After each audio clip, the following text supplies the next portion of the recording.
আস্তাগফিরুল্লাহ পড়ার সময় একটি ভুলের কারণে অধিকাংশ মানুষের দোয়া কবুল হয় না। এই ব্যাপারে আমরা 95% মানুষ আমরা অনেকেই জানি না। দেখুন, আস্তাগফিরুল্লাহ পড়লে আল্লাহ পাক রব্বুল আলামিন এতটাই পছন্দ করেন, এতটাই ভালোবাসেন, আমার আল্লাহ তাকে মুস্তাজাবুদ দাওয়া বানায় দেয়। এর মানে হলো ওই ব্যক্তি যেই দোয়াই করবে সেই দোয়াটাই আমার আল্লাহ কবুল করে নেবেন।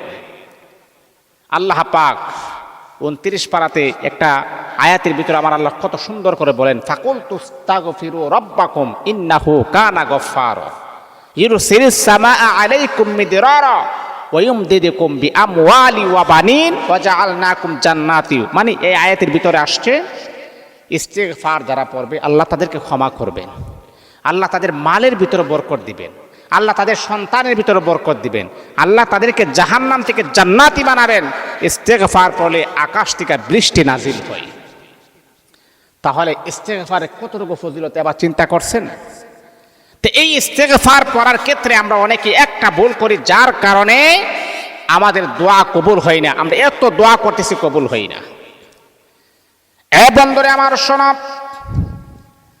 এই ভুলটা যদি আপনি করেন তাহলে আস্তাগফিরুল্লাহ যদি আপনি 100 বার কেন 1 লক্ষ বার যদি আপনি পড়েন, 1 লক্ষ বার ইস্তেগফার পড়ার পরেও যদি আপনি দোয়া করেন, তারপর আপনার দোয়া আমার আল্লাহ কবুল করবেন না।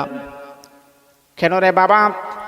মনে রাখতে হবে এই ভুলটা থেকে আমাদেরকে সচেতন থাকতে হবে। অবশ্যই এই ভুলটা থেকে আমাদেরকে সরে আসতে হবে।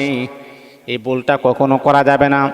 যেই ভুলের কারণে অধিকাংশ মানুষের দোয়া কবুল হয় না, সেই ভুলটাকে আপনি জানেননি। এই ভুলটা হলো আমরা অনেক সময় আস্তাগফিরুল্লাহ পড়তে পারি না, কিন্তু আমরা পড়ি আস্তাগফিরুল্লাহ। মানে আস্তাগফিরুল্লাহ শুদ্ধ হলো আস্তাগ, তাগান জবর তাগ, আমরা গাইন দিয়ে পড়ি আস্তাগফিরুল্লাহ, এ আল্লাহ আপনি আমাকে ক্ষমা করুন।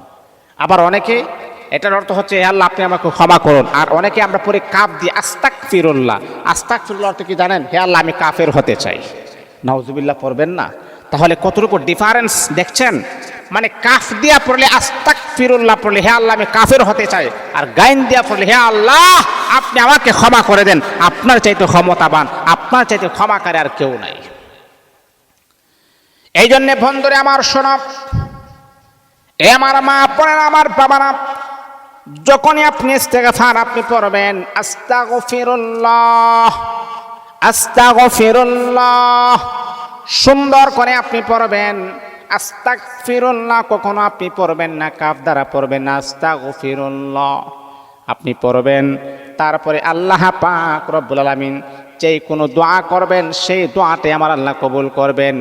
আর যদি আপনি আস্তাগফিরুল্লাহ ভুল করেন, এই ভুলের ভিতরে যদি আপনি থাকেন, যতই ইস্তেগফার পড়েন না কেন আপনার ইস্তেগফার মালিকের কাছে কখনো গ্রান্টেড হবে না। এই জন্যে এই ভুলটা থেকে আমাদেরকে সচেতন থাকতে হবে, সাবধানতা অবলম্বন করতে হবে। কোরআনের আয়াত এবং মনে রাখতে হবে আরবি এক শব্দটা এতটাই যে একটু ব্যতিক্রম হলে কিন্তু তার অর্থটা ব্যতিক্রম হয়ে যায়। এই দিকে অবশ্যই আমাদেরকে সচেতন থাকতে হবে ইনশাআল্লাহ।